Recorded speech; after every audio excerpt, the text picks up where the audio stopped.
everybody. Welcome to Comic Book Club. I'm Alex. I'm Justin. I'm Pete. And we are coming to you live from a couple of places on the internet. We are live on Facebook, YouTube, Twitch, Instagram. Maybe you're listening later, wherever you get your podcasts. It's all good. We love having you here. But, you know, there are some people we love a little bit more than the others, I gotta say. No, it's true. There are some Patreon members who support us at the $5 and up level at patreon.com/comicbookclub. And once a month, we give them a little shout out here at the front of the show, a little thank you. We read their names, and we do a great job of it, I gotta say. Wait, are you saying you love all these people on this list, including my mom? To misquote Tony Stark, I love them $5. Well, nice. We were at New York Comic Con this weekend, and we met up with somebody who was good enough to tell us that we were pronouncing his name correctly, and then he also corrected us. Shouts. Shouts. Well, I look forward to getting to that name. Yes. Hopefully it won't be you. We'll see. We'll call it out when we get to it. We'll see what happens. Why don't we read through these names, kicking it off with Aaron C. Hollis. Adam DeRose. Adam Marks. Adriel Moreland. Alana Fontenot. Amanda Harris. Andrew Primo. Andrew Tillman. Beercat, PhD. Bradley Hansen. Carrie Matthews. Christina Jaramillo. Christina Rensfield. Chris Terralizzi. Clemens Luer. Corey Smoker. Dan Snow. Daniel Fuentes. Daniel Pete the Poodle Cabral. Hope. Danny Heck. David Donaldson. Debbie Gloom. Dennis Scott. Derek the Mainheart. Doug Sodaway. Dylan L.J. Eduardo Martinez. Emmett Quish. Enerjon's Muse. Enrique Chumbez. That's our guy from NYCC. There you go. Gerard de Villiers. Ian Rainey. Ian Thomas, traditionally pronounced that way. Isaac Carter. Jake Fry. James Connolly. Jaron Townsend. Jason Donahue. Jeffrey Whaley. John Henderson. Jonathan Jong. Jonathan McCool. Josh Wright. Joshua Loyo. Joshua W. Bronxon. Kelby. Kevin Kleinrock. Kieran Broderick. Cody Thomas. Lance Kaminsky. Lewana Thomas. Lucas Sink. Maddie. Matt Tice. Matthew C. Hernandez. Matthew De Palma. Matthew Schofield. Michael McAuliffe. Michael Tillman. Nelson Kelso Martinez. Nick G. Nick Grayson. Official CBC chef Brett Macris shouts. Omnia Solart. Oren Dix. Oidis Larson. Pedro A. Rangel. Provocative Ambulance. The only church I worship at, Rev Mikey. Robert Pettinato. Ron Hood. Shouts to my mom, Roxanne Tyler. There she is. Sarah Schottmuller. Sarah Schaefer. Scott Carpenter. Scott England. Servin. Stanley. Taylor Bryan. The Big Flood. And the 12 Bench. And shouts to our speech coach who always keeps us on track. Nope, there's more names. Trillroot. Do you guys not get them? Trillroot. Victor Don't Perez. have that on my list. Will Buchanan, Will Diaz, William Leach, Zachary Bachman, and Zika's Viral Comics. We crushed that one right up until the end there. But thank you, everybody, for supporting us on Patreon. We appreciate it. You are awesome. For anybody else, we love you as well. $2 and up, you can support our Patreon, and you get access to our very active, very fun Patreon Slack. You also get back catalog of podcasts going all the way back to 2011. Thousands of podcasts, many of which, hundreds of which, I think at this point are not online anymore. So if you're looking to listen to our old comic book opinions, that's a great place to check that out. So there you go. Still fresh. They're still fresh. Oh, and Stray Bullet here says, hey, I have an audience question. Stray. This is an inappropriate time for an audience question. We have a section for audience questions called Trivia, and I want you to wait till then. Yeah, okay. Oh, hold on. He has a question here. Stray, we just said, I clicked the wrong thing, to answer the questions from Legendary Alex and Megaludicus. Yes, these are Patreon supporters. We read them off once a month. So thank you. For Stray Bullet here, normally we do the audience questions later in the show. He's got this one. I'm just going to read it out here. When is that live show I've heard so much is going to happen? For the last time, we are doing a live show. Finally. Hey. And in fact, it is going to be in Stray Bullets' native New Orleans, as we talked about live here on the show. We're going to be doing it on, wait, hold on, I got the date and the information, but I'm always at the bottom. Friday, January 10th, 8 p.m., in conjunction with Fan Expo New Orleans. Is going to be happening at the same time. We're going to be doing it at Brew Carré, which is the brewery that Brett has a awesome eatery above, so you can get some food from Brett, you can get some brews from the brewery, you can watch opinions us do a show. from us, the most important thing. And we are going to have some guests. That's TBA. We're still working out the details there. But yeah, once again, Friday, January 10th, 8 p.m. in New Orleans at Brew Carré, a brewery there. Please come down, hang out. We'd love to see you. I think it's going to be very fun. It's going to be very fun. All the three of us together. And I don't want to make any promises, but I think, like we talked about, I think the real Shadow Man is going to be there. I think we're going to get the real Shadow Man because we're in New Orleans. He's going to stop by. Alex, cool. That's both too lofty of a thing to call out and something almost no one cares about. So shouts to that. I don't know. I'm going to make it happen by hook or by crook. We'll see what happens. Guys, we have... I love third-tier Valiant characters from the mid to late. Hey. They're not third tier. Come on, Shadow Man's first tier, bro. He's at least second tier. Oh, what were you saying, Pete? All right, why don't we have two amazing guests, and I don't want to waste any more time because they've been waiting so patiently here. Why don't we bring them in? We are going to start with the creator of Ordeal on Webtoon, Brent Bristol. Brent, welcome. Hey, hello. Hey. Yes, everyone. Thank you so much for coming on. Very excited to chat about this. So this has run for, at this point, 112 episodes since 2021. It is a wild, big, super-powered fight concept with some big ideas behind it. It seems like from reading the comments here, a bunch of people already are very familiar with Ordeal, but I'd love to hear from you for anybody who doesn't on our podcast, since frankly, a lot of our listeners are, including us, are not quite as familiar with Webtoon stuff. I'd love to hear from you just how you got into it before we even get to the concept of the book. Like, what drew you to Webtoon and the vertical format to begin with? Thanks for having me, guys.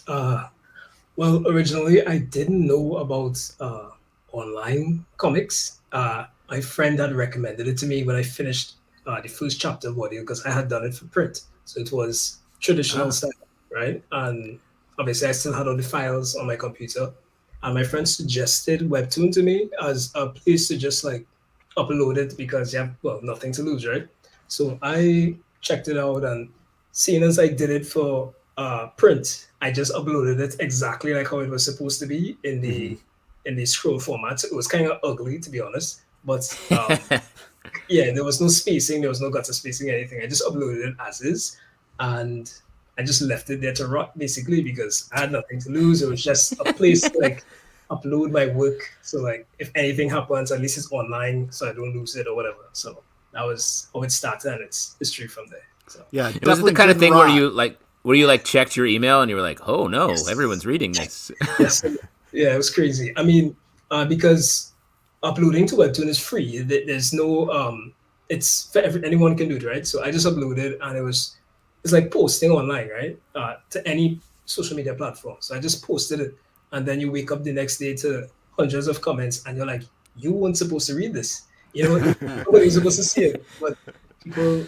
I mean, the fans loved it, and it was crazy for me because you're thinking this is going to just go in a corner and die, and people liked it. So, well, let's talk about the concept a little bit. So you got this guy called Che. He's in a world of superpowered beings called Kimyos. Am I pronouncing that correctly? Yeah. And he ends up in this world and finds out that he may, in fact, be the most powerful Kimyo of all. What drew you to the story? Like, getting into the pitch itself, what was the initial germ of the idea for that? Because obviously there's been a lot of riffs on superpowers, but this feels unique. So I think what makes it at least work, in my opinion, is that the entire thing was a mistake. So I created the story as just a one-off. It was just supposed to be one chapter. So there was no thought going into it. It was just, what do you like? Do you like fighting? Do you like action? Do you like superpowers? So I just like put everything into one chapter. It was supposed to just be one chapter and that's it, and we cut it off and that's the end of it. But after seeing the feedback, I decided, well, people love it, let me give it a try. So I decided to try and flesh out the story after.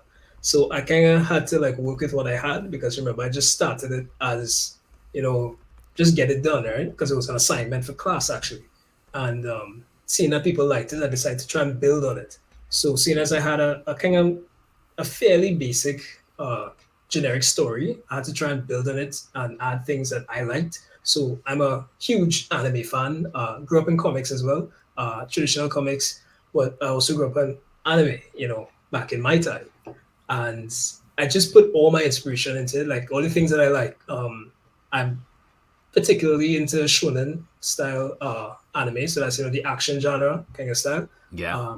I just put everything into it, and the idea of it's kind of similar. The concept is similar to like X-Men, where you have humans and you have mutants. The concept is kind of similar to that. If you want to have, if I just draw a comparison for sake of understanding, it's similar to that. Or from the anime point of view, My Hero Academia is like humans and people with quirks or whatever. So it's a simple story, but I tried to build on it as deeply as I could with things that I personally like. I like mythology. I like backstories of characters. I'm a big fan of Naruto. I love how they did the backstories for certain characters, and so I kind of put all my inspiration into this. So that's where I came from. Question I have is, what class were you taking when someone was like, "Hey, just create one chapter of a sick manga comic now, go"? It was actually, I did a degree program at my university. It was just an art degree, just a basic art degree. Well, I say basic, but I mean, they allowed us to experiment and at least try everything. I did metal welding. I did textile. I did fabrics. We did everything in that. It was a 3-year program, and we did everything. And at the end of the 3-year program, before you graduate, the final assignment is take something that you learned from the 3 years and create a product for us. So people made fabrics, people made clothing, people made sculptures, whatever. And I jumped out. I was like, I'm going to do a comic book because I love comics. All my lecturers were like, oh, Lord. Because they hate comic books because people don't usually give it their best effort or whatever. But I always loved it, so I wanted to try it. So I just made this chapter just to get good grades. So it was the assignment.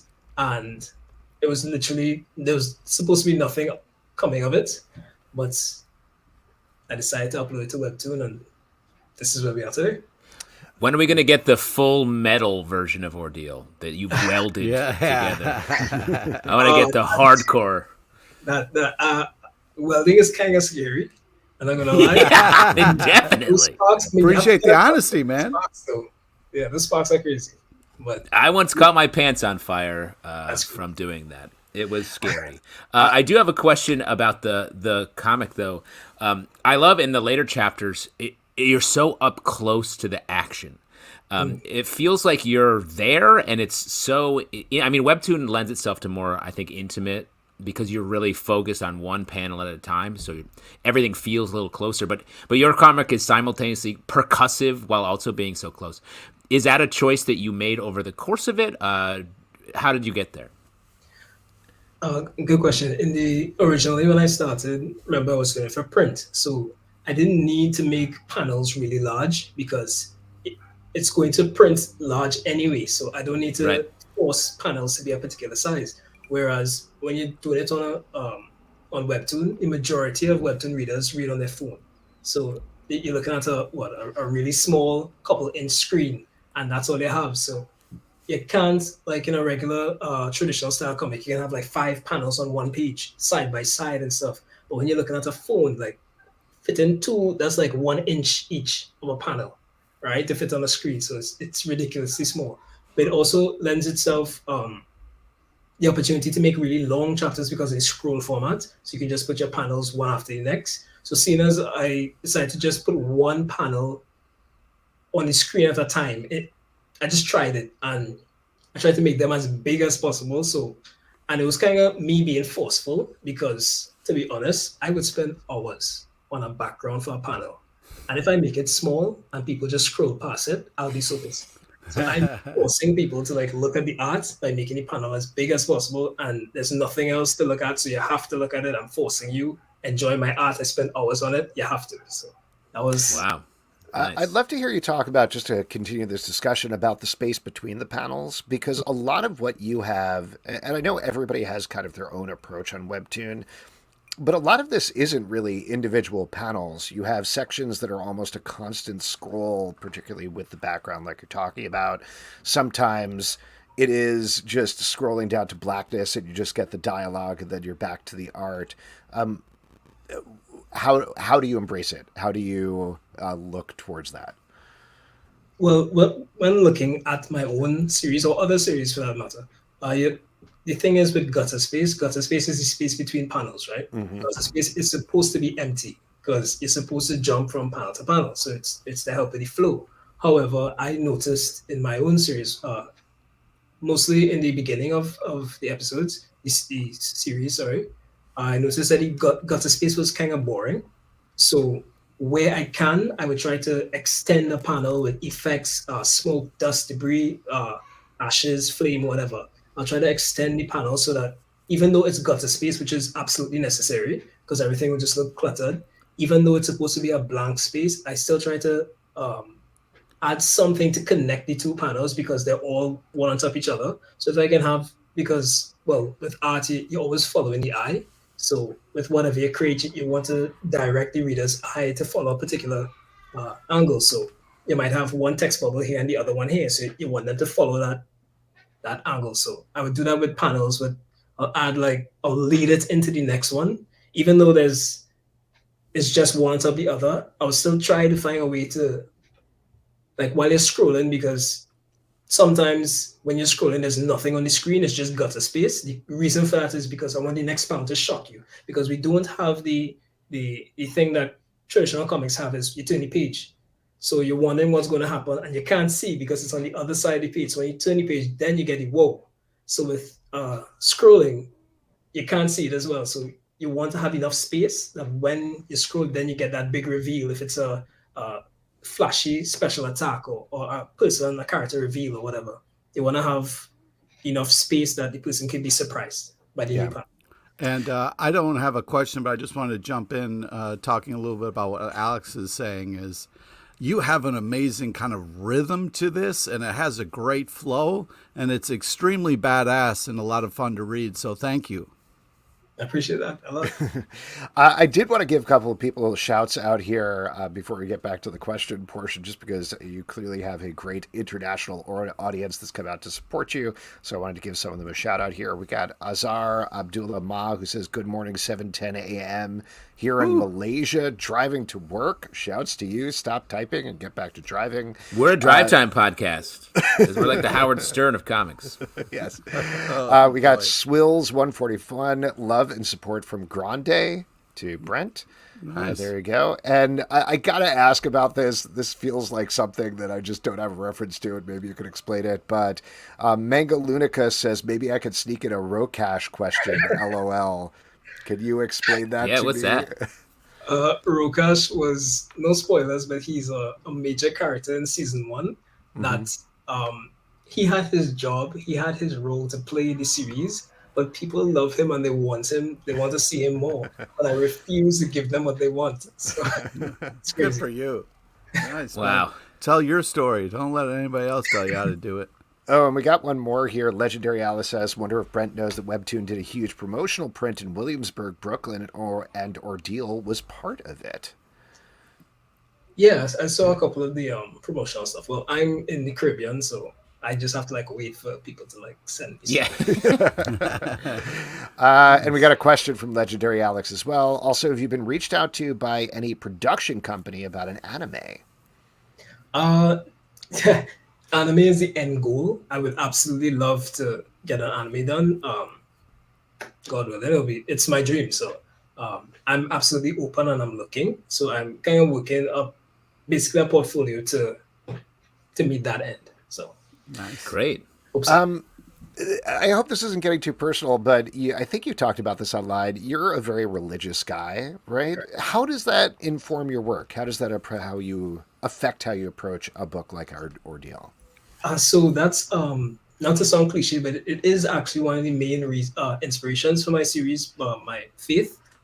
So the concept of, well, there's good and there's evil, but there's a God above all. And, he will allow certain people to be instruments. He will ask you or offer you the opportunity to be an instrument for his will. And the whole idea behind Shay, is the main character of Ordeal, is that he's an instrument.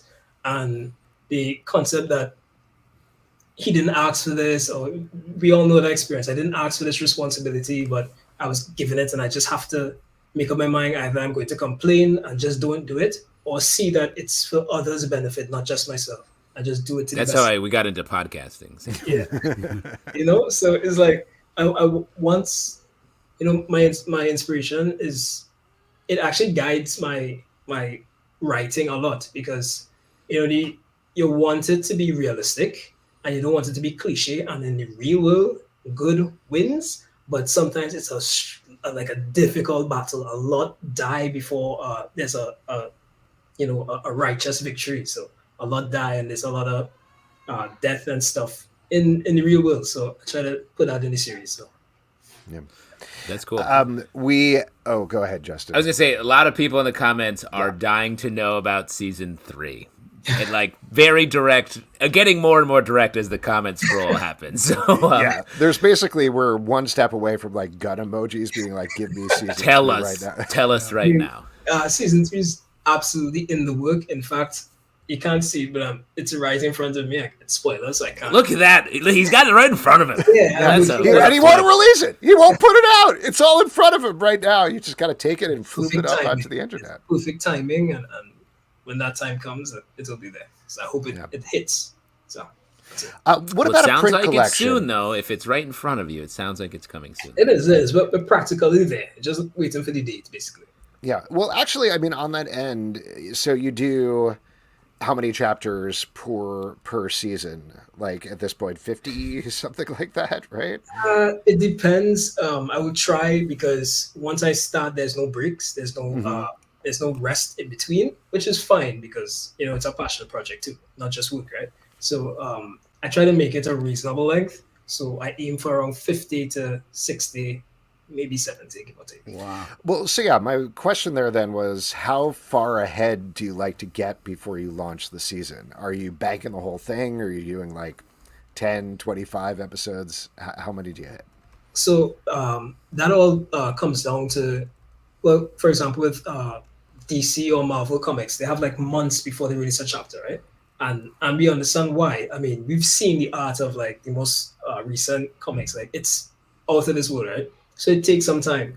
I'm trying to produce something as close to that level as I can, but I have a weekly schedule, so I have to upload every week. Same thing with manga, which is black and white. Even though they do shade it exceptionally well, they still have a week to upload. So within that week, there's only so much I can do.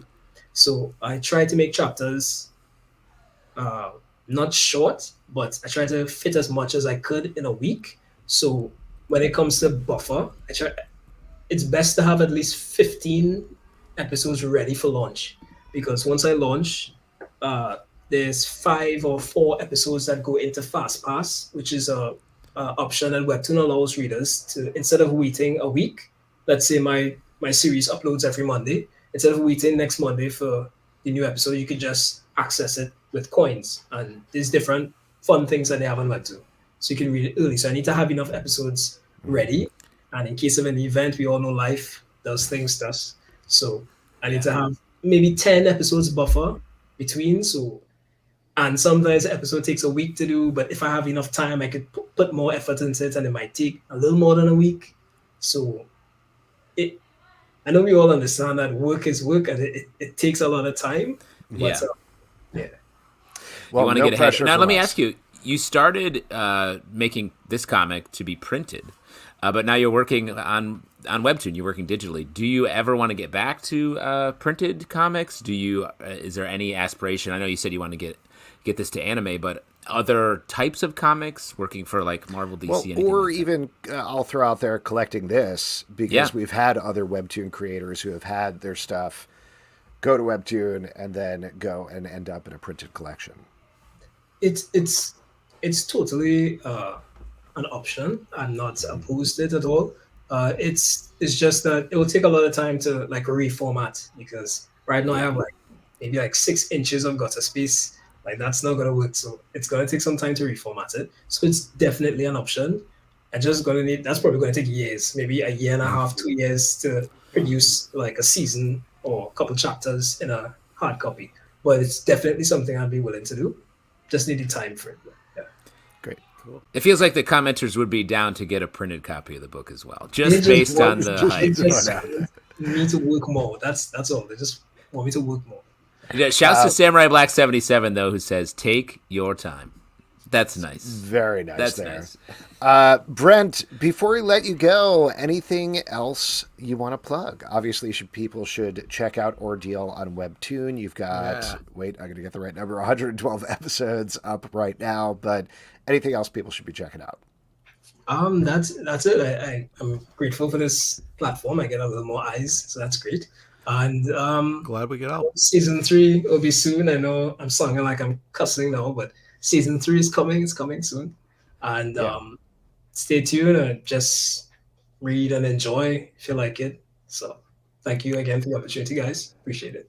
Oh my gosh, totally, Brent. Thanks for coming on. You, congrats. And season 3 premiere date is.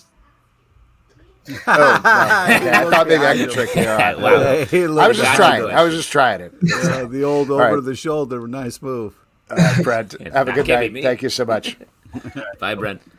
All right, there we go. Once again, you can check out Ordeal on Webtoon. All 112 episodes are up now, and it is really awesome. It's awesome. Definitely, like we said, we haven't done a ton of Webtoon stuff on our show here, but it's a great platform, and this is a great comic. Yeah.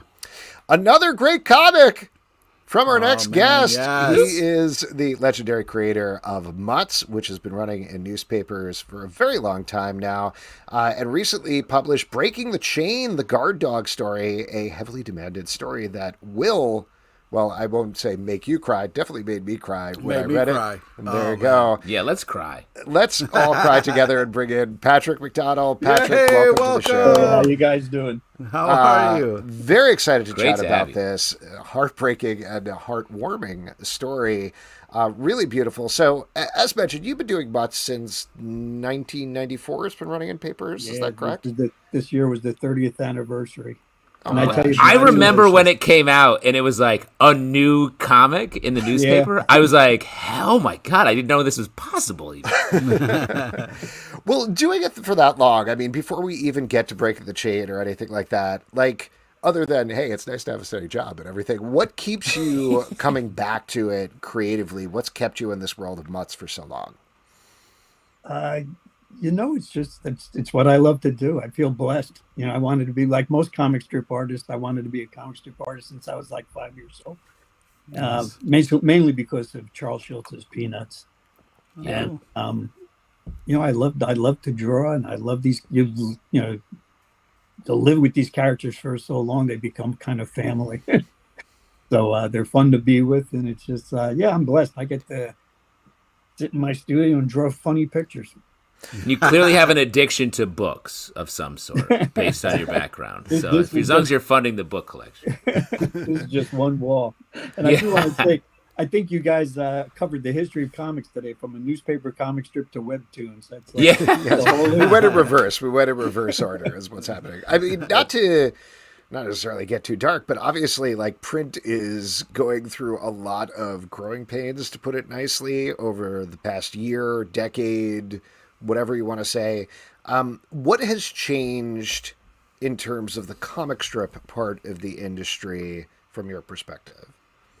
Well, I mean, obviously newspapers aren't in their best health nowadays. Yeah. So, it's tough. If a young artist comes up to me and talks about wanting to do a comic strip, and I don't think there's too many of those anymore. It's tough to tell them it's a job worth taking.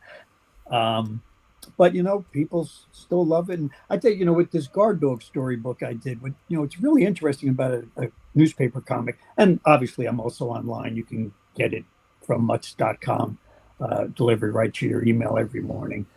But just such an interesting way to tell a story in this day and age. Everyone wants immediate satisfaction, and they have short attention spans. But doing the guard dog story, it was a 7-week long story. And people had to wait 24 hours for the next 3 panels. So it really added to the drama of it, especially with the poor dog being chained to the backyard and his owner leaving him there. We had a lot of reactions, a lot of emails from people worried about, his health and what was going to happen to him. And, it's funny. I was surprised how, nervous people were about it. Because I figured, how could they think that this character I've loved and lived with for 30 years, that I would, let him demise. But very dark day in America to have that strip where you just cut to dark dog and it's like, oh, he died. Well, I don't know if you're familiar with the For Better or Worse strip. Oh yeah, yeah. So, she had, that strip was done in real time. The character grew. Yes, and she had a dog, Farley, that after so many years passed away in the strip. So we were actually getting comments of don't Farley him, don't Farley. Well, just to take it back for a second, so you have this character called Guard Dog, who is the dog chained up in the backyard, and kind of jumping around a little bit. This has been collected as a story in a 96-ish page book where you fleshed out with some older strips, a lot of really beautiful and wonderful notes, information from other people. And from reading through all that, it seems like this is something that's a long time coming. So where did you first get the inkling of this guard dog story, and why did it take until 2023 for it to actually happen? Well, guard dog started probably, I think, in the second year of the strip. And originally I was thinking that Earl and Mooch, the dog and cat in my strip, would be fun if they had a kind of a villain, some bully character that gave them a hard time. I thought that would be a fun thing to add to the strip and give me some story ideas. So in my sketchbook, I started drawing what I thought was a tough, mean dog. And, so I gave him, a big jaw and teeth sticking out of his jaw, and I put a spiked collar around him. But then just, thinking of all the comic cliches, then I drew a chain around his neck and, had the spike in the ground. And then when I started looking at those drawings, I said, this isn't a villain. This is a tragic character. This poor dog having to be chained his whole life like so many real dogs have to live. So, so then I put him in the strip, but not as a bully or a villain, but as the tragic character that Earl and Mooch would talk to. And then after a year or so, I had the little girl in the comic strip, Doozy, jump the fence and visit him, and she was his little guardian angel that would take care of him. And of course, as soon as he was in the strip, I was getting letters from people saying, "You got to free this dog. You have to."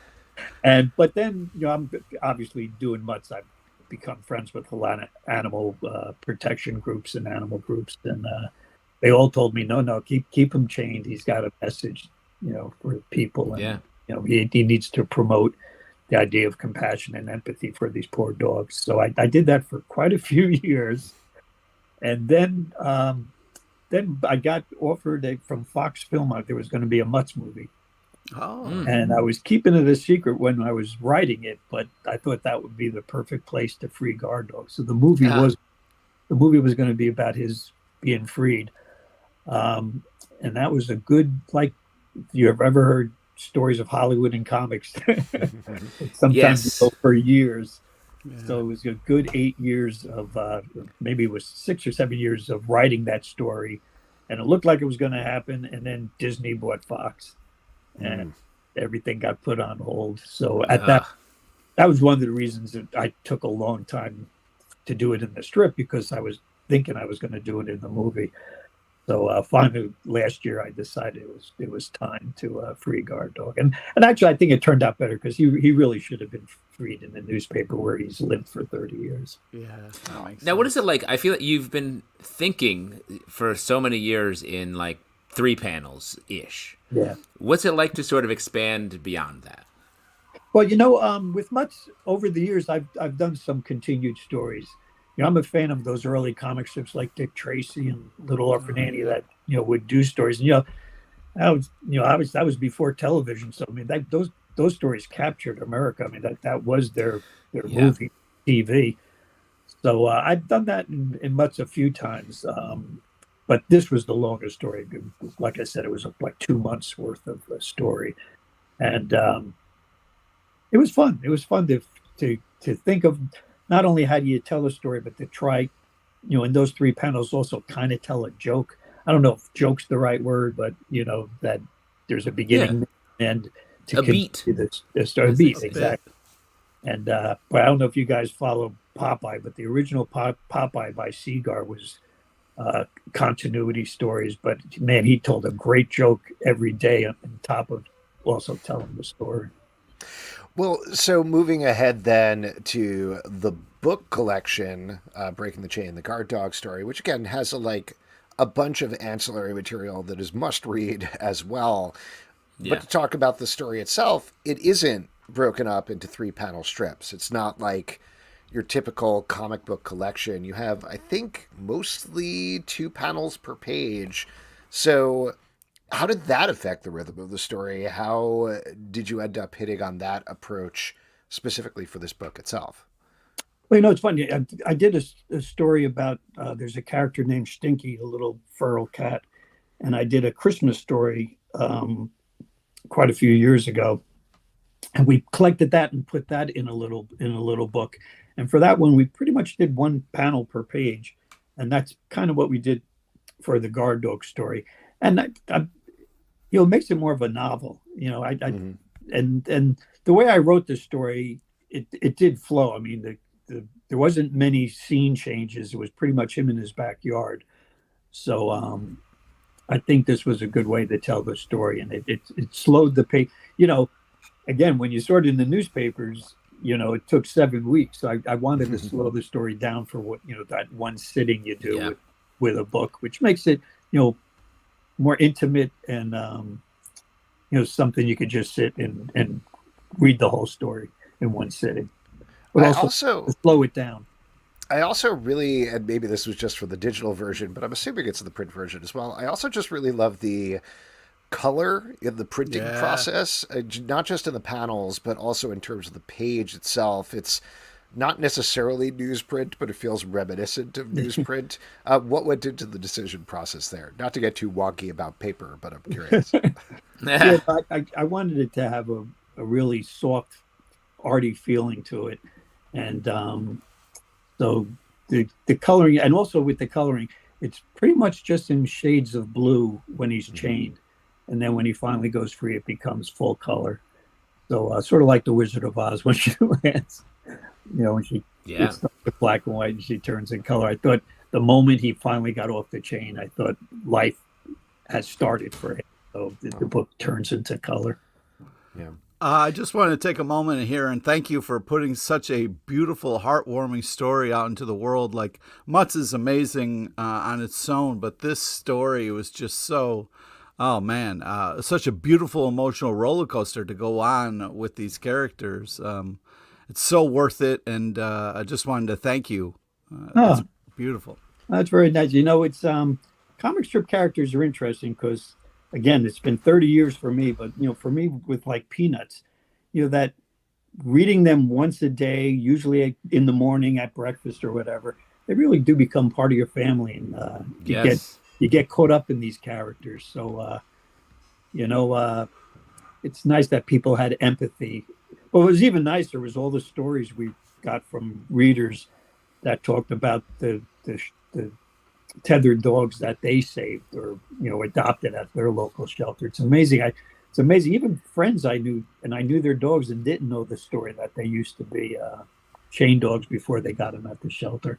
Wow. So, my dog just walks up to me what a great while dog. we were doing. This is Jasper. He says, "What up to Mutts?" Wow. He literally just walked up to me out of nowhere. It's very strange. Yeah. Oh, you're talking about dogs? I have. Yeah, I'm a dog. I mean, dog is Jasper. On that note, I mean, I get a little bit of a sense of what your classical influences are, but where do you find inspiration now? Either directly for the story, or are you walking around to dog parks and being like, aha, that's a strip, or are you looking to other comic strips? Do you take still photos of things and then write in the words? Like, no, boy, doing a daily comic strip, a lot of it has to do with faith. You have to have faith in those creative gods, the muses that come. That the come brain keeps ticking. Yeah. Yeah. And I figured, like Charles Schultz did it for 50 years, so I got 20 more to go. And I find inspiration from the people that really got, I'm a big George Herman Crazy Cat fan, and obviously Peanuts, and I feel like there's a lot of great shoulders I can stand on. I had Will Eisner as a teacher when I was a kid. Wow. School of Visual Art. And Harvey Kurtzman. Oh, wow. That's awesome. I've been lucky. And I got to meet Jack Kirby at an early comic convention. So I have a lot of heroes that I think about all the time. Obviously, this has been a long time coming, but now that you have done this longer form story, is that something that you'd want to try again, or do you feel like you've gotten that out of your system? I also do. I did the Superhero's Journey, which was a graphic novel with Marvel. Last year too. That was last year. I have longer stories. I mean, I also do kids books, which are a lot of fun because there again, I get to do, like a 32-page story.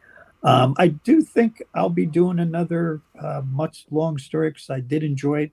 It's going to be tough to follow on Guard Dog because we have people waiting for 29 years for that story. So, wow. I don't want to disappoint them, but I have an idea that I might try next year to do a longer story. And now that Guard Dog is off the chain in very different circumstances, how has that changed the strip? How has it changed the story of the strip for you? I mentioned this in the book, but Charles Schultz had Lucy, take the football away from Charlie Brown for all those years. Yep. And the last time I talked to Sparky, like a month before he passed away, he told me he kind of really regretted that he didn't have Charlie Brown kick the football. Wow. And that's wild. And I tell you, having finally Guard Dog go free, I felt like I went free. Like you live with these characters so long.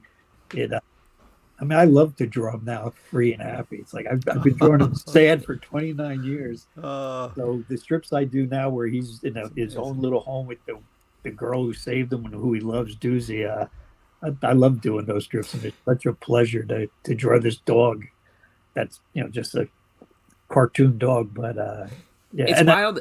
And I named him Sparky after Sparky. It's wild how comics are so much about stasis, about like keep being creative in the lanes that you have. But then it is like you're saying, you have to make those big swings to sort of have that release and that reinvention, right? Is that now you're already moving into something totally new? Yeah, well, I keep busy with other things too. When you do the same size, the same ink, it's it doesn't. The characters change and the stories change, but the medium, stays the same. So I do have fun doing children books, and now I've been doing big paintings. When I did the superhero book, I did some Marvel paintings, and I'm actually going to have a show of my paintings if you're ever in Princeton, New Jersey.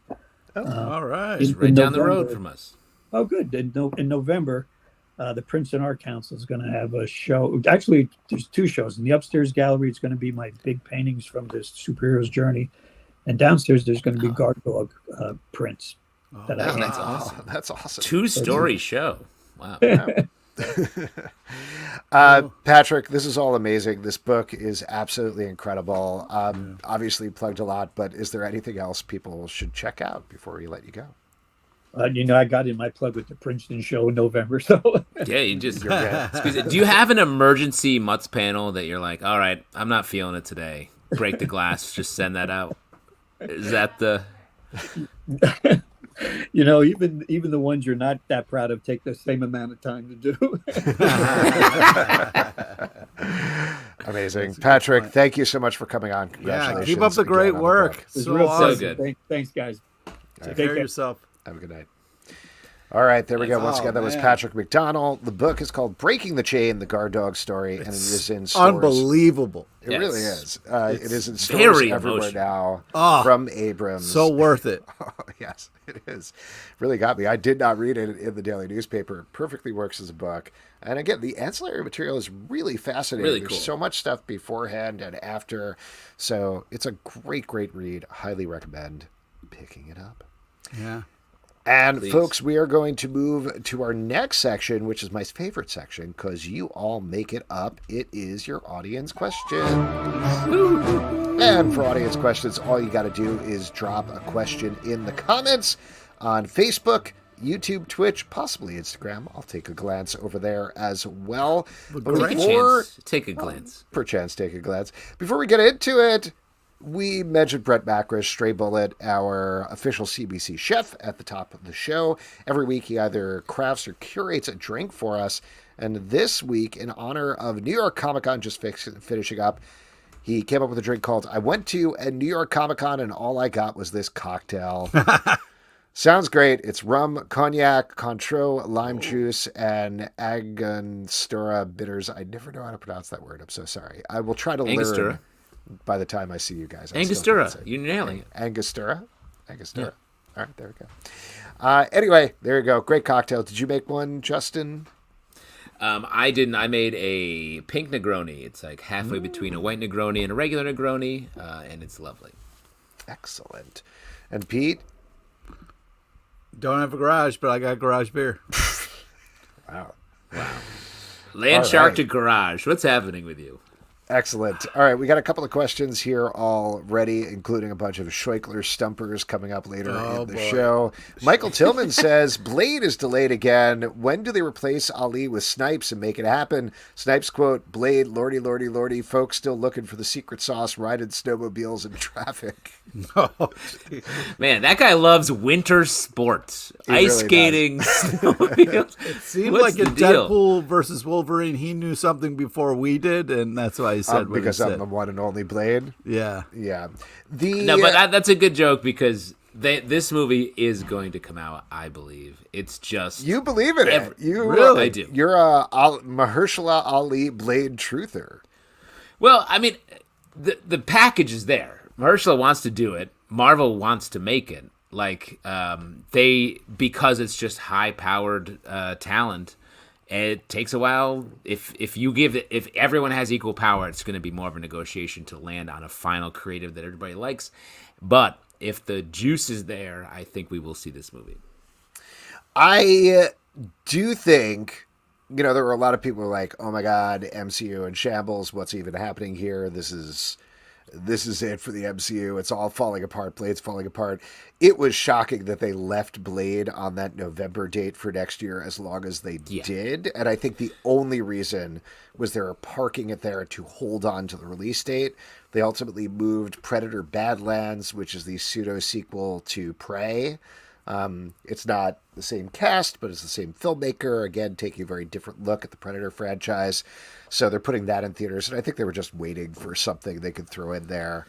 So it isn't that Blade is like it was delayed months ago, years ago. It was never going to come out next November. So they'll figure out a date. They have like 7 unmarked Marvel movies at this point. And let's get excited about taking the time to work on the writing.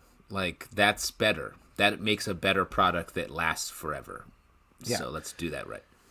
Yeah, you can't write a line like some motherfucker is always trying to ice skate uphill overnight. That takes at least 6 to 7 years, right? Yeah, or just someone being like, say something right now, and then that's what you say. So, what was this story? Wesley Snipes' crazy story where he was like, I was eating sour cream chicken and licking the sour cream out of my fingernails, and then I just said it. I mean, that's inspiration. I mean, I love sour cream too. I get it. Yeah. This is from the same man who, I believe on Blade 3, refused to close his eyes. So they had to digitally open his eyes. Yes. For a scene. Wait, let me ask you a question, though, following up, and then we'll move on from this. would you rather see the Mahershala Ali Blade movie eventually, or a Wesley Snipes Old Man Blade movie? Wesley Snipes. I mean, I know what Pete's answer is. Yes. I mean, let's just be honest. Both. Like, let's just do both. Like, let's go. Because I tell you what, if they agreed to do that Wesley Snipes Old Man Blade movie, that would come out well before the Mahershala Blade. Absolutely. So we would see that next November. I have a feeling, I mean, I don't know, just people really like seeing Wesley Snipes as Blade again in Deadpool and Wolverine. Ryan Reynolds put online, he's like, come on, give him one more shot. So Ryan Reynolds has enough pull at this point that if he walks into Marvel and is like, we've got an idea and I'm going to get somebody on a script and Sean Levy's going to direct it and it's coming out next year, it'll just happen. Here's the thing. The thing with what made Blade so good, the first one especially, is that it was not tongue-in-cheek. It was earnest as fuck.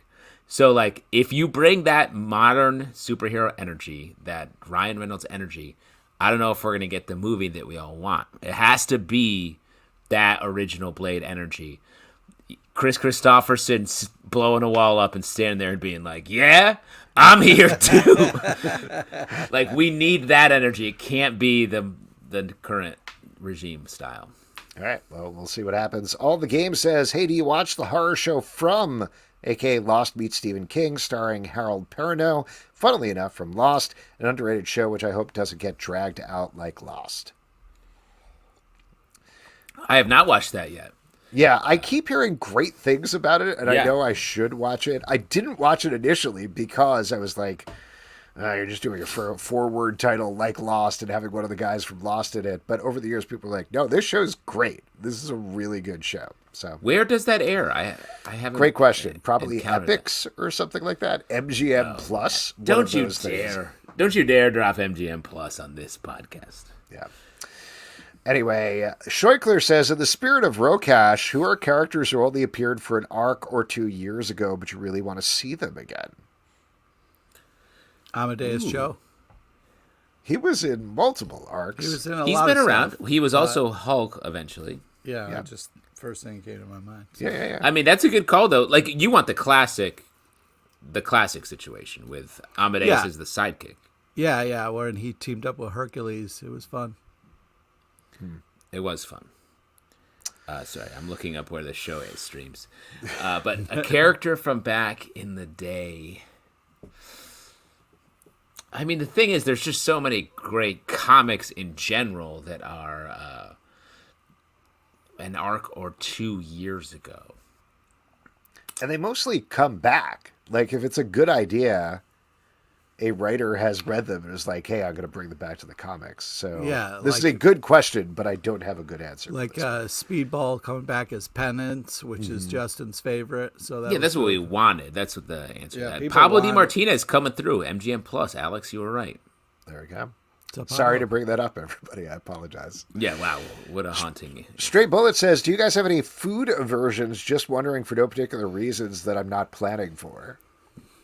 Great. I eat anything. I eat all the food. The only thing I don't like is tuna fish from a can. I'll eat anything. Yeah. Yes. Yeah, we're all trash barrels. Really, I eat the can, but not the tuna fish. I eat things called garbage plates. So yeah. When are other times comedy comics made you cry? Ooh. Interesting. Too Cool to Be Forgotten, just off the top of my head. That was a crier. Got me in the feels. Some good answers tonight, Pete. Yeah, Pete, you're straight off the top rope here. Specifically comedy comics making me cry. Yeah. I mean, you could say Bone is a comedy comic that definitely got to some deeper emotional moments by the end of it. Yeah. Frederica Rosa, I don't know. And Alex has never cried. I not even once. I was lying earlier about Mutts. I didn't cry. Program himself to cry ahead of time. It's a complicated thing. Frederica Rosa says, have you guys ever reviewed something and after a while went back and completely changed your opinion? Yes, absolutely. Really? Actually, I am forgetting what this is, but we went back to something in the past year or two that, Flashpoint. maybe that's what I'm thinking of. Maybe there was one other one, but like Flashpoint was definitely one that at the time I was like, I don't know about this. But going back and reading it, for the most part, it's a pretty good story. Well, here's one that dovetails with New York Comic Con this weekend. There was an announcement for Hush 2. Mm-hmm. I mean, Alex and I were talking when we saw each other in person. Hey, do you guys look the same? You guys look the same? No, Alex I think has improved. Oh, I think really? Like a wine. Thank you. I said that when I first saw you. Yes, it was so funny. Pete, and truly, Pete, we very much missed you. It was sad that you weren't there. But I was late to get to our first thing, and I ran up to Alex, and I was like, hey, it's weird that we're in person. I started talking about normal stuff, and then it was like, after a minute, I was like, right, we don't actually do this we haven't seen each other in like at least 6 months at this point. Yes. But we were talking about the Hush 2 announcement and going back and rereading Hush, because I feel like we're a little... Hush, the first You loved Hush, yes. Yeah. You did. And I definitely probably back then said you were wrong, because I thought the art was cool, but the story was gobbledygook. Come on, Jim Lee, come on, man. Yes. King of San Diego. And King of New York, quoting Alex. But I do think that after Hush, all comics sort of became Hush, and it would be worth a reread to go back, because maybe our opinions, or my opinion, I should say, will have changed looking back on it. Yeah, particularly with that coming out in March, I think that would be great. We should definitely do that. Speaking of the New York Comic Con, Alex, I saw a picture of you with the writer of Nobody Sees Beneath the Trees. Oh, Beneath the Trees Where Nobody Sees? Yeah. Yes. The two of you laughing together was so creepy, because it was like two psychopaths, like seeing their mirror, you know what I mean? And the joy and sinisterness on both of your faces was just so fucking creepy, man. Yeah, we're probably talking about something fucked up, because he is doing Beneath the Trees Where Nobody Sees Rite of Spring, a sequel. Oh, hell yeah. Maybe my favorite news out of the con. Yes. You guys just compare notes where you're just like, I also we talked about you. Me and Patrick Horvath, we talked about you because he remembered you from the show being like, you were the guy that was really scared of Beneath the Trees. Yeah. Because it's scary. Remember that total wuss on our show? No, we thought it was very sweet. And I was like, yeah, Pete gets very scared about stuff. He's a little scary. Oh cat. Yeah, I'm the scaredy cat. I'm the normal one, man. It's not normal to be like, oh man, this story about just taking body parts and chopping them up and putting them in jars is cool. It is. Pete, you are the scared one. You don't like horror. Yeah. It's very clear. It's true. Wild to me. Factual. Again, another Pete like conundrum. You love the Punisher murdering people and seeing the bullets do stuff, and then you're like, wait, this dude put their body parts in jars? I'm out. I can't deal with that shit. That's a crazy Pete's conundrum. I got weird lines, man. I got weird lines. Just while we're talking about interviews at New York Comic Con, to just go into promo mode for a second. So Patrick Horvath interview is up in the Comic Book Club feed, so everybody should check it out. It's great. He talked whatever he could talk about with that. It's a little secret. It's coming out next year sometime. Also up is Scott Snyder. Justin and I caught up with him on the roof of a hotel. Oh, man. Scott looked like this man just works nonstop. Dude, we saw him on Guy does unbelievable work. Unbelievable work. We saw him Friday morning at a Comixology breakfast. Fresh as a daisy. We saw him Sunday morning. Dude looked tired. And you can hear in the interview, he's like, absolute Batman. Like, and it was great. I mean, he's so good. On it. Like, super smart things to say, but he came, and this is not too much behind the scenes, but he came, we were sitting on a couch. He had just finished up like a 2-hour mixer talking to his students first thing in the morning on Sunday, which was awesome. And he had a great time, but like came down, sat down on the couch and was like,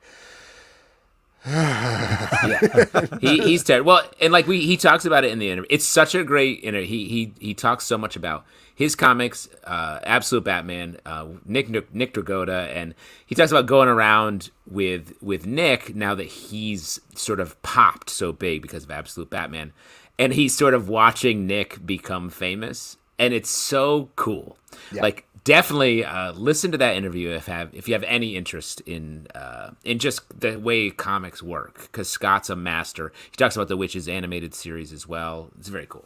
Yeah, and the return of Vertigo. That's another thing that he talks about in there. Yes. That's in the Comic Book Club feed. I'll finish up plugging it a second. Tomorrow in the Comic Book Club feed, Justin and I sat down for an extended chat with Kieran Gillen and Casper Wingard to talk about Power Fantasy #3, which comes out from Image Comics tomorrow. I'm not going to say anything more about it because it is a huge issue of that book. But we broke down all the big spoilery stuff, development stuff. Yes. Did you guys see Fred Van Lente or Greg Pak?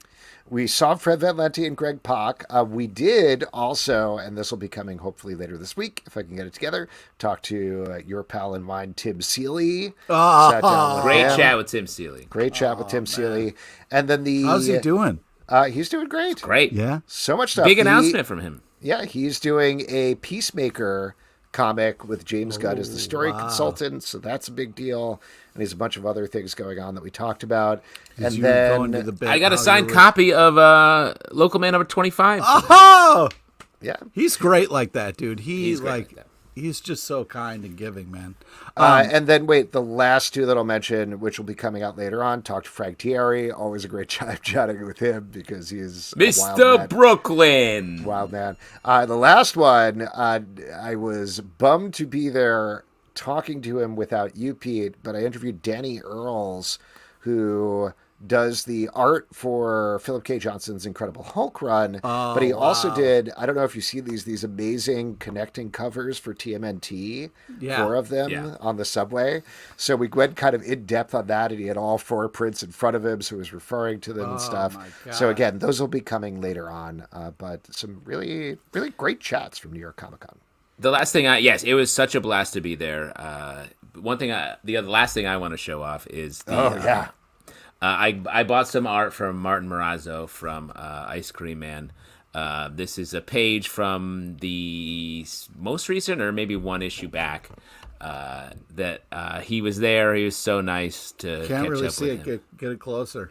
I mean, I'll sort of webtoon it here. There you go, webtoon it. Yeah. So this is from the car crash duology that they did in Ice Cream Man, where it decompresses a car crash over the course of 2 entire issues.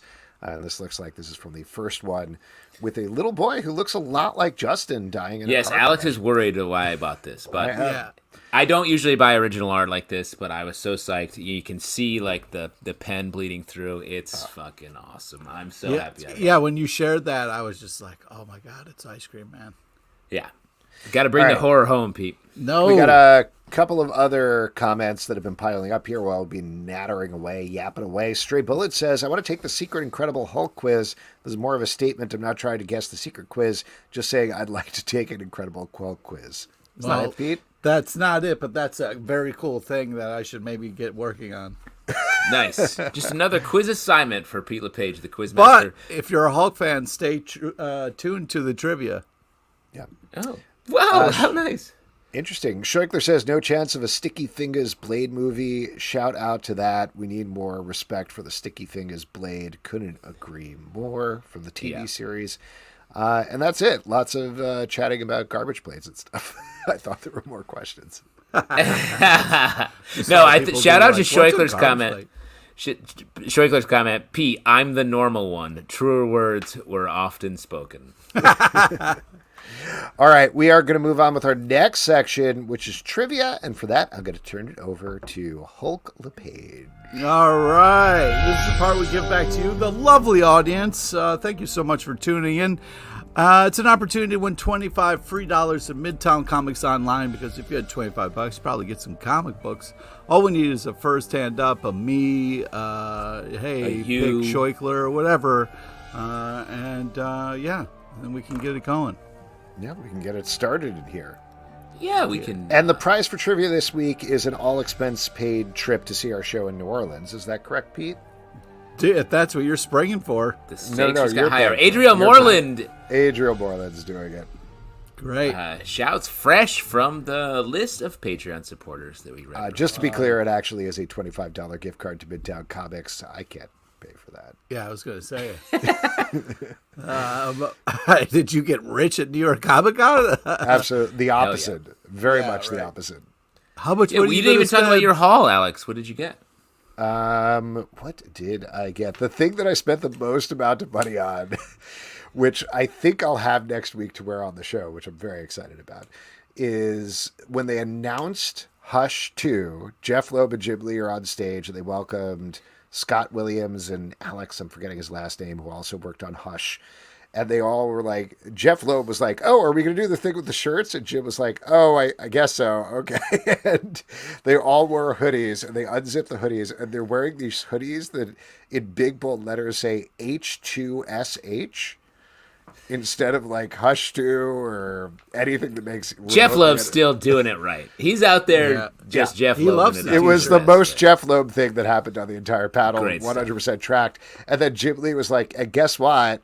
We're selling these shirts for 52 hours only, a very DC thing to do on the DC 52. Shop. And I bought that so quick. Alex bought one. Wild choice from Alex. Was it $52? No, it was not. It was actually only $25, which was pretty nice, plus shipping. Flipped it around. Flipped. Got you. Well, they also had one with a very cool Jim Lee Batman design that said H2SH, but that looked like a legit shirt instead of a very stupid shirt, which is what I want. Alex wants to go stupid. Yeah. Alex, do you want to talk about your Magic the Gathering flip? Oh, sure. I thought this was also very cool. We got to do trivia at some point here. All right. I'll just tell this story really quick. So I don't remember when I got them back, but when I was a kid, I played Magic the Gathering with my brother, and we had not like original set, but it was like first revised edition or something like that. Was at my parents' house. At some point, my parents were like, we found your folder, take this. And I was like, all right, that's fine. We found another one of your dork folders. Take this. Pretty much. Every time I go over there, and the last time I was over, my parents were like, oh, we found this copy of West Coast Avengers 67. It's probably worth some money. And I was like, absolutely not. No, it's worth I want that so bad. So it's this big folder of Magic the Gathering cards. I just kept in the basement, and Milo started to get kind of interested in them. He goes to a game-focused thing once a week after school at this place called Game Lab in Brooklyn, which is great. I highly recommend it if you're in Brooklyn. Super fun. But he got very interested in Magic. He found and I was like, oh, if you want this folder, if you want to play with these, you should totally have them because they're there to play with. He, however, is very financially minded and brought them into Game Lab, showed them to people, and people are like, oh, these are really old, and I think they're worth some money. Whoa. And so he has become crazy obsessed with how much money they are, got a price guide, has been pricing them out, and been pressuring me for probably a year at this point to be like, are you going to sell them? You're going to sell them. You should find out how much money they are. Can you get them graded and sell them? And then what happens with that money? Who gets that money? What do you think? He gets it. He should get it. That's the thing. Is, like, it was too much to the point that I was like, oh my God, I will go to New York Comic Con. Let's not talk about this until October. I'll take it there. I know there are people who will buy them there. I'll figure it out. We'll see what happens. Beforehand, I did look at it and saw, because they've been sitting in a basement for at this point for 30 years or something like that, that some of them, particularly the ones that would be more expensive, were not in great condition. Though some of them were okay. Some of them were pretty well preserved. But I warned him, I was like, I don't know how much money we're going to get from this. Honestly, like, some of these are really moldy and disgusting and destroyed. But I got there Thursday morning, walked in, went downstairs. The con had not quite open yet, and there was a booth there that I had seen the previous year where they buy, sell, and trade cards. I went up. Nobody was buying or selling or trading anything, but there was one guy there who was their buyer, and he was very straight up and very straightforward. He was like, hey, listen, so we got to resell them, so we take this mark off from anything, but I'm going to look through your cards, and I'll tell you honestly how much it is, and then you can make a decision based off of that. And yeah, he looked through the stuff. The thing that was most fascinating to me was even the ones that are destroyed apparently are worth some money, because there's a way of playing Magic the Gathering with this thing called the Commander deck, where you have to have 100 different cards in the deck. They can't be the same. And so there are basic cards from the 1993 set that everybody wants So even if they're moldy and destroyed, like one of them that normally if it was pristine, it probably would have been $1,000, $2,000. I still got a couple of $100 for that card because it's. How much did you get for the whole thing, bro? So we ended up getting. Give us a number.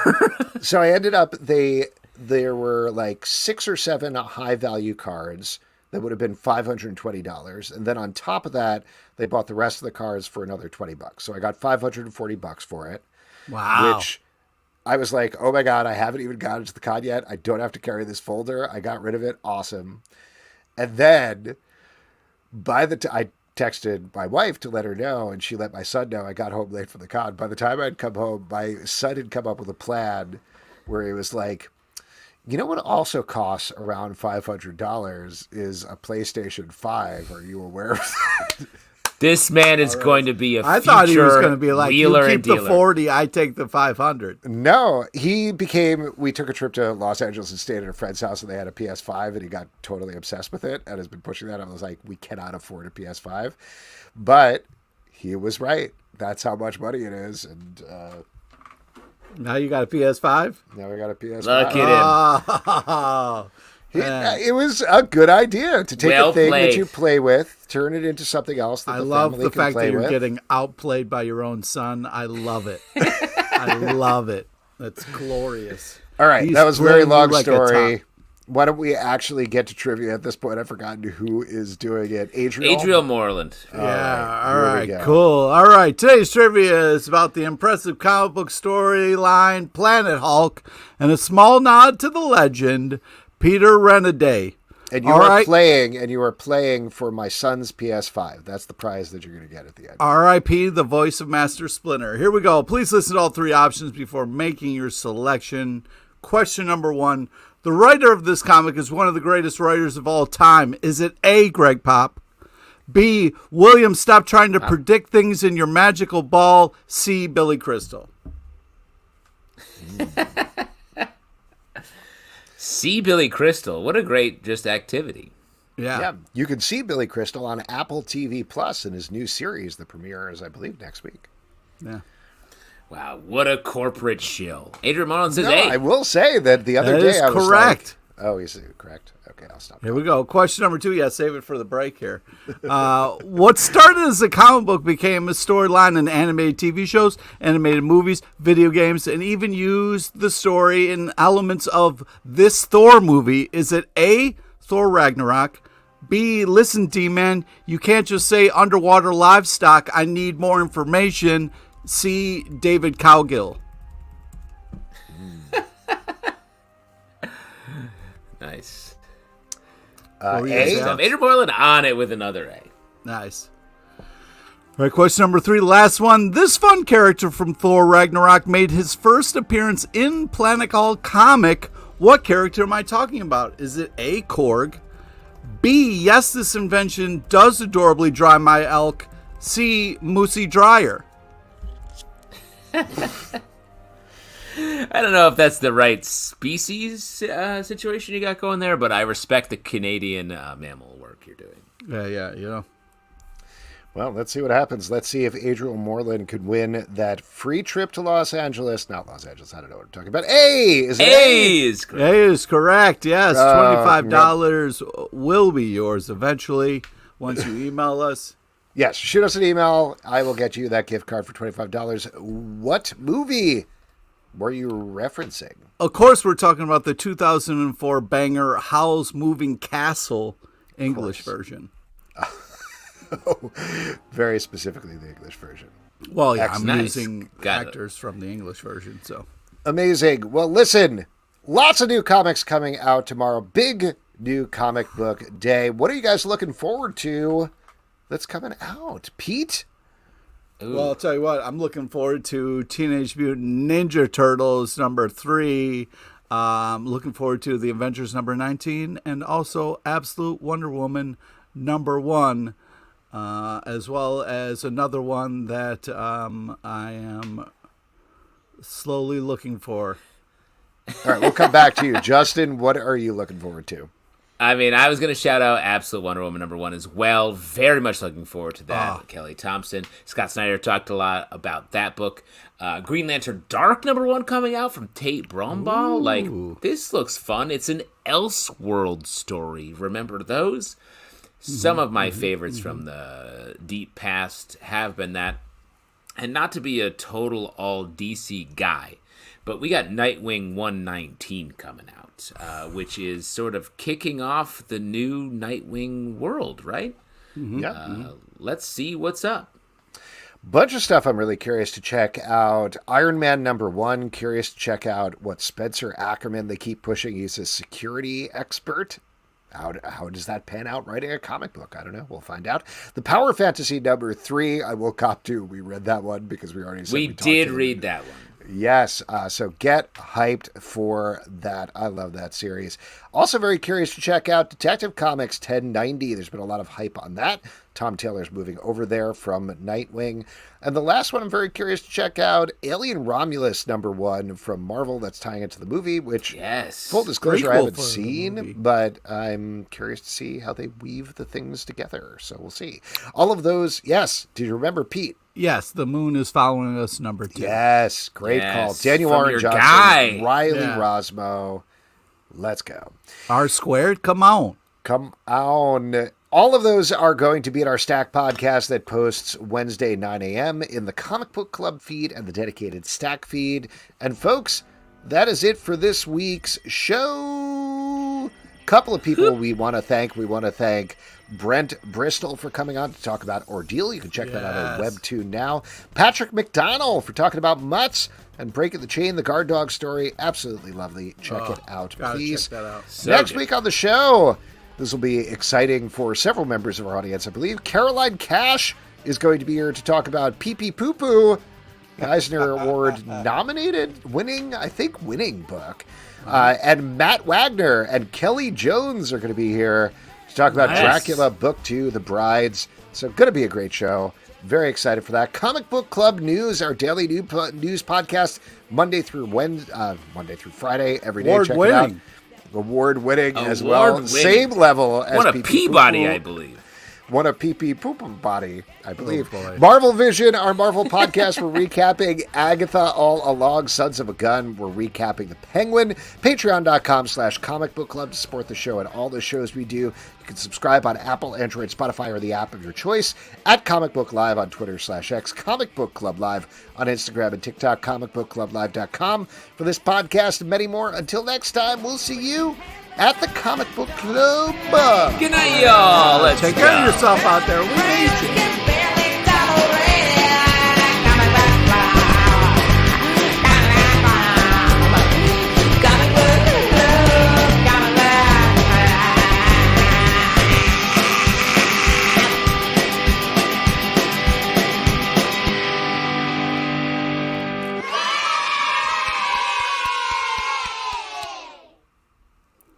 Thanks, everybody. Have a great night. Take care, Easy Reader. Good night, folks.